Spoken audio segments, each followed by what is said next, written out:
భగవద్గీత 43వ రోజు 44వ శ్లోకం. ఉత్పన్న కులధర్మాణం మనుష్యానం జనార్దన నరకే అనియతం వాసో భవతిత్యాను శుశ్రుమా. ఉత్పన్న కులధర్మాణం మనుష్యానం జనార్దన నరకే అనియతం వాసం భవతి ఇతి అనుశుశ్రుమా.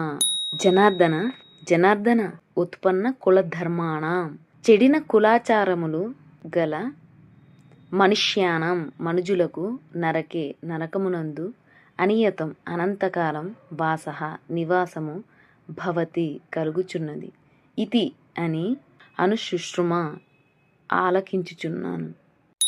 ఓ జనార్దన, కులధర్మములు నశించిన వారికి శాశ్వతముగా నరక ప్రాప్తి తప్పదని వినుచున్నాను.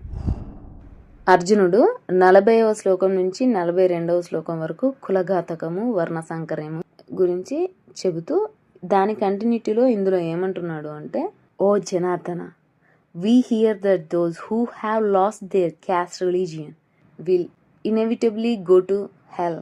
సో జనార్దన అని కృష్ణుని పిలిచి, క్యాస్ట్ రిలీజియన్ అనేది ఎక్కడైతే లాస్ట్ అయిపోతుందో ఫర్ ఎవర్ నరకాన్ని పొందుతారని వింటున్నాం కదా, వీఆర్ హియరింగ్ కదా అని అడుగుతున్నాను.